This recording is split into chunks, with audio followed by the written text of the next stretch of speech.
Hello, I'm Sharon Spielman, technical editor for machine design at Endeavor Business Media. Today we're talking with Guy Courtin, Vice President of Industry and Advanced Technology at digital supply chain solutions company Tecsys, about the concept of lights out or dark manufacturing. Advancements in automation, robotics, sensors, and AI have led to the potential for a self-contained, self-servicing production line. Thank you for joining us, Guy. Can you tell me a little bit about Tecsys and your role there? Sure. Thanks, Sharon. Really appreciate it and looking forward to this. So, Tecsys, as you said, we're a supply chain company. That is really our mantra. We are a supply chain software and services business. We are celebrating our 40th anniversary this year. So we've been around the block, so to speak, but tremendous opportunities that we continue to see as we approach the market. We focus really on three specific verticals or industries. First is healthcare.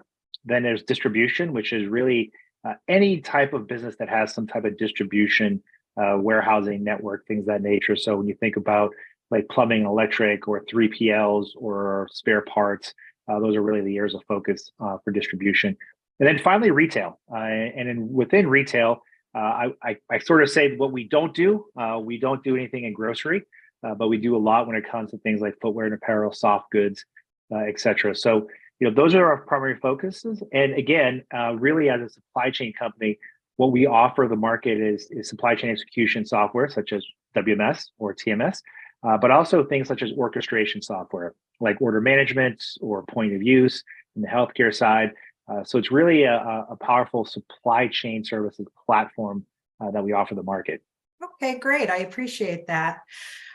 So it does sound like you're pretty well versed when it comes to the technology and the automation, especially on that supply chain side.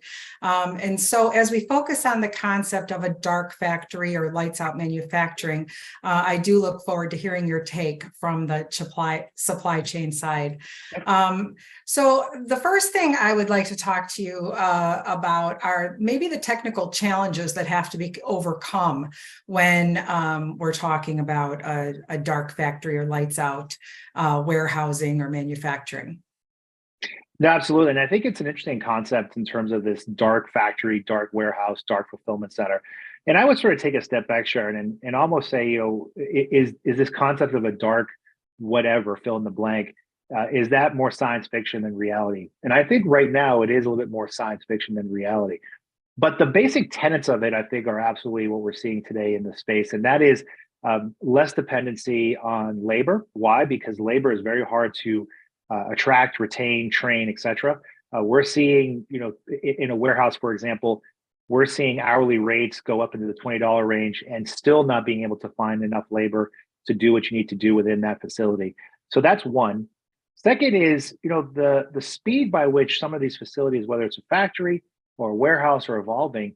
We need more physical robotic automation in there to do the dangerous jobs, to do the boring jobs, to do the repetitive jobs, right? Jobs that we as humans, to some degree, don't really want to take on. If you go to an automotive plant, you go to a Ford plant today, it's going to look very different than the plant that Henry Ford put together during the Industrial Revolution.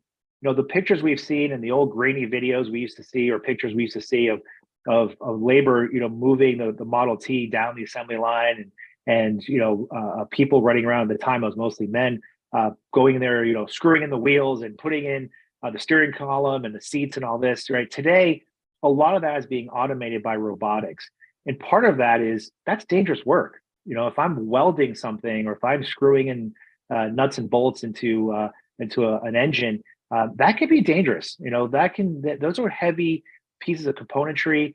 It's contorted. So yes, machines and robotics are really going to be there to supplement that. So those concepts, those drivers, are what we're seeing in the space. And that is what people are now projecting from there to say, oh, well, why can't we have the entire facility be, air quotes, dark, so that it's really just the machines doing all the work, whether it's manufacturing or fulfilling orders or moving boxes or pallets around. Why do I need humans in there anyways? Let's have the machines do it all. But I think where the chasm is between that sort of science fiction and the reality is there are still a tremendous amount of jobs within these facilities that humans are still better equipped to do. and that we still, as humans ourselves, recognize that the humans are better suited to do those jobs, and we don't really have this idea of a fully dark facility. So I think part of the challenge is, and this might be too philosophical, but I'll put it out there. Part of the challenge at the end of the day is, how much of this work can be fully automated, and how much of this work do we need to some degree reserve for people, for labor, right? For we're all humans at the end of the day. And last I checked, Skynet hasn't taken over, and we're not, bowing to our robotic overlords. So I think that's part of the discussion as well. So I think we're still far from that dark warehouse, dark factory. But I think the fundamental tenets of why people are projecting to there, we're dealing with on a daily basis in the supply chain. Yeah, I can see that. And, because it's only seen in the future, I mean, just think in the last 10 or 15 years, how much has advanced in the way of, look at the explosion of AI and automation and robotics, and the way these sensors are able to take the data and not just store the data, but actually do something with the data now.